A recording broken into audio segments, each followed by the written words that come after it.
This podcast is brought to you by the School of Advanced Study, University of London. I think probably we're a bit early, but probably can start this panel a bit 5 minutes early and then have more time for tea and discussions. Aquiles Alencar Brayner. I'm a curator at the British Library. I'm the digital curator, and I was formerly the curator for the Latin American collections. So I'm quite familiar with what we're discussing here about collecting and preserving materials for research and teaching in universities and in learning as well. The idea of this panel is really to introduce some of our colleagues from different academic libraries in the UK, and so we can present a bit of our work and what we do in terms of selection of content and what is the scope of our collections at our universities or national library. And we want really to open up the discussions after that for you to tell us what you expect from us in terms of a collection, in terms of preserving materials to support in your research activities and teaching activities as well. I think the idea we have today of libraries is quite different from the past, because the past libraries and librarians, they took a kind of a more passive role in terms of academic research. We were there to select content and make them available to users.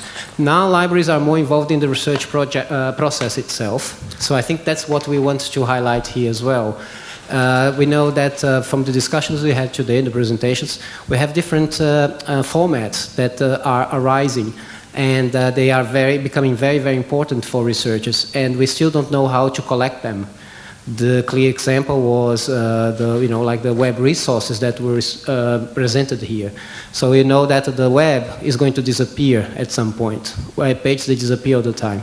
So what do we do in terms of creating a kind of a collective effort to preserve this web page, these blogs that we're working on?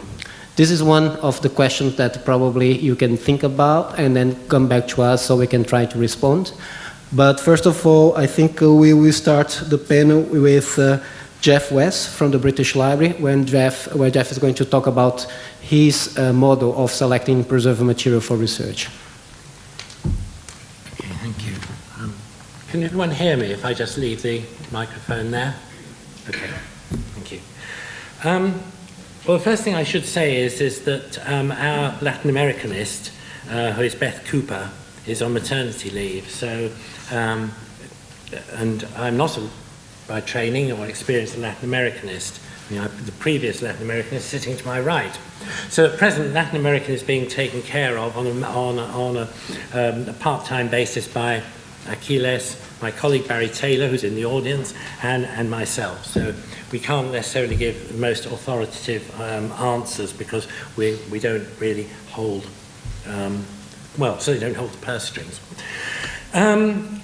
Yes, I mean the original idea of these seminars did grow out, as I said in my brief introduction.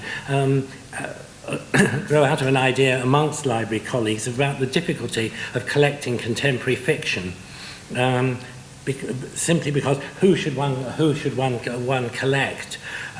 Is this person of lasting value? Is this person going to? I mean, I tell booksellers or book dealers, we need to collect people who are going to be the subject of research. Well, that's all right. How do you know they're going to be the subject of research? For a single country like Spain, and we have had a session some time ago, about a year ago, about Spain. Spain is slightly easier because there's just one country, it has a large output. Latin America is lots of different countries, some publishing more than others. Some of the major publishers, major countries have major publishers, but as we heard this morning, we shouldn't neglect smaller countries. So how do we deal with those? In the British Library, just briefly, and probably there could be some repetition here because I'm sure we all tend to follow the similar patterns. Certainly for the British Library, in order to obtain contemporary fiction, I do rely very heavily on dealers. These are people in the country. They're specialists, specialist booksellers, and specialists in dealing with major research libraries.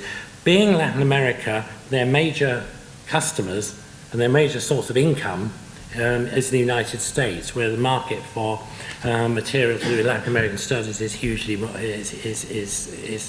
larger. So I rely for most of the selection which I do, and I think I can also talk for my colleague Barry as well. We rely very heavily on the booksellers. The booksellers give a description. There's one famous one who says, "This is a top-notch novel." And you think, well, we better have this, I suppose. But they do. They do. If they're worth their salt, they will give descriptions, so you can tell it's not a novela rosa. It's not a potboiler historical novel about, well, whatever it might be. It is a work of some significance, either as part of a tendency or a trend, or in its own right, and it's upon those dealers that I rely. I currently do Cuba. I'm responsible for Cuba, and now with Beth Servison's Puerto Rico and the Dominican Republic, but also all of Central America. And I couldn't do it without the input of the dealers who give you. But other countries is slightly different, so I'll shut up there and just simply and simply say the importance of dealers. Just a plug too for the role of librarians and the role of specialist book dealers. There is a danger, and it's happened awfully with Spain, of the concentration of supplies to university libraries, research libraries, on a very small number of international book firms. And the idea of actually selecting stuff which is suitable for a research library has gone. They just simply harvest all the data from libros editados en España or wherever it might be, according to certain subject classifications. And there's no idea that certainly for fiction, there's no knowing whether it's going to be any use to a university library, a public library, or no one really at all. Because it's privately published. They all get in there and they're all extracted. Now, it would be terrible if in the future this happened in Latin America. But university libraries, certainly in this country, they want... sorry, I'm getting on my hobby horse, aren't I? I'll shut up. But they want discounts, they want speed of service, but that then places a greater burden on us, my colleagues, to actually select material from the material that theoretically has been selected on our behalf. Well, I'll shut up now. Thanks, Geoff. I think probably following the order here of the speakers, probably we can pass on to Sonia Morcillo from Cambridge. Mm-hmm. Okay, I'll speak without the microphone. If you cannot hear me, just raise your hand. At Cambridge, we have about 8 vendors covering over 20 countries. It's a lot of work, and hence we have employed some booksellers. We work with booksellers as well, specialized in academic libraries, provision of material to academic libraries, all based in the countries of origin of the books. We don't buy from the UK generally. So we have certain arrangements with certain booksellers who would do the selection on our behalf, and then we monitor this selection closely based on our knowledge of what our user needs are and what the general trends of literature are. It's quite a lot of work, so we depend quite heavily on input from academics, students, anybody. Increasingly, we used to rely a lot on these catalogs from these booksellers or the selection they did for us, some of them.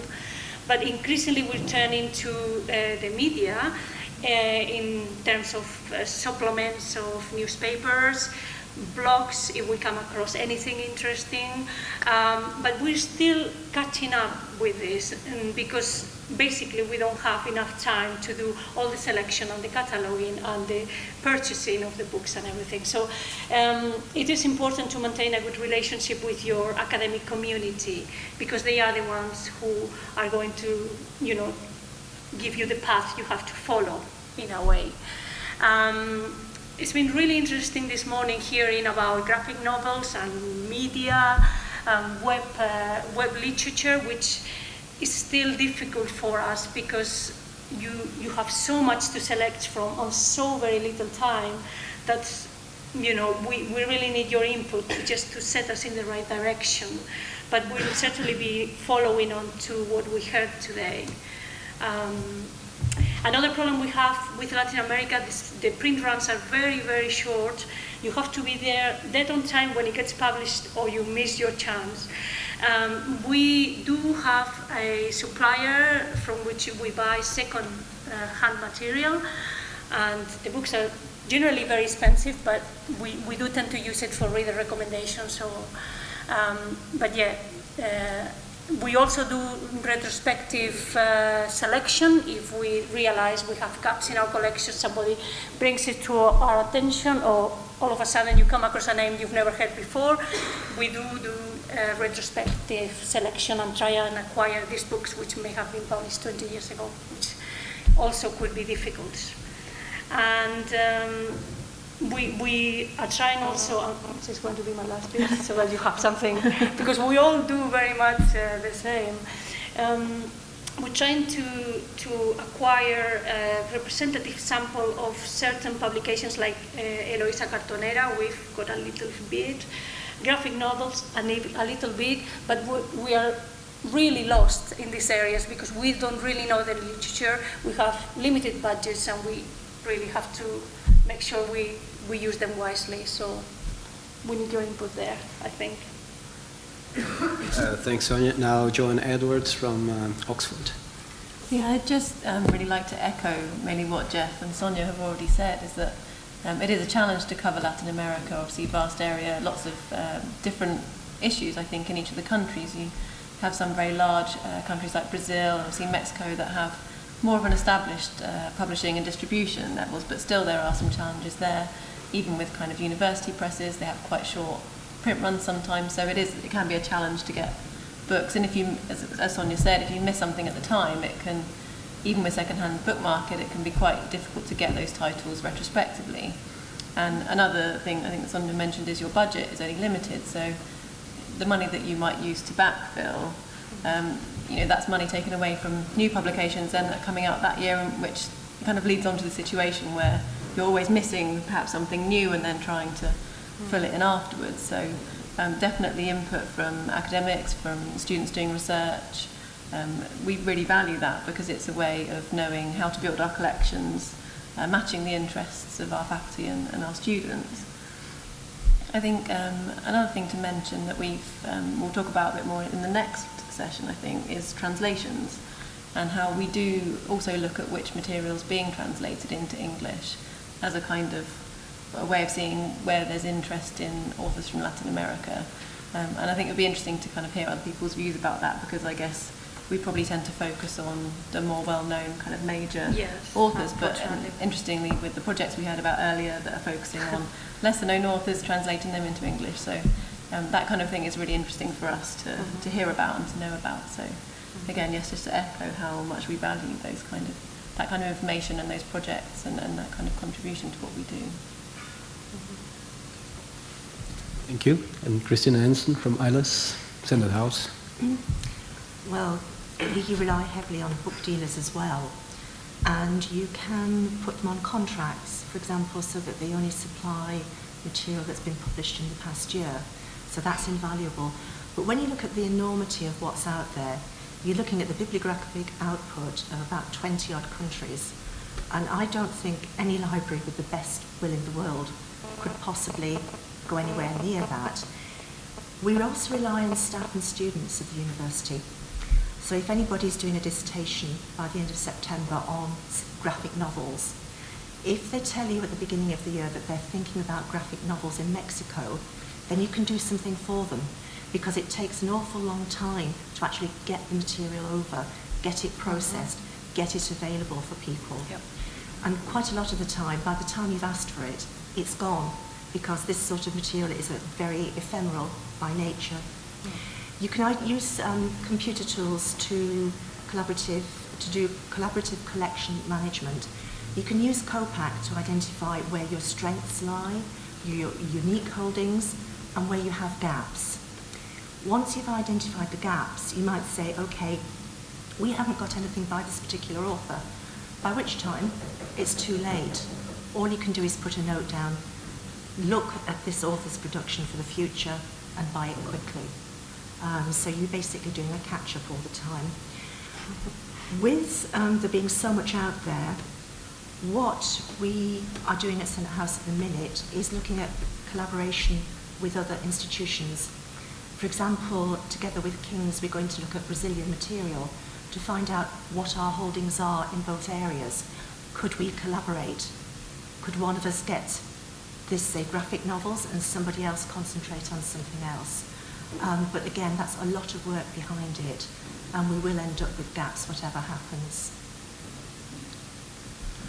Okay, thank you for the short but very illustrative and informative presentations.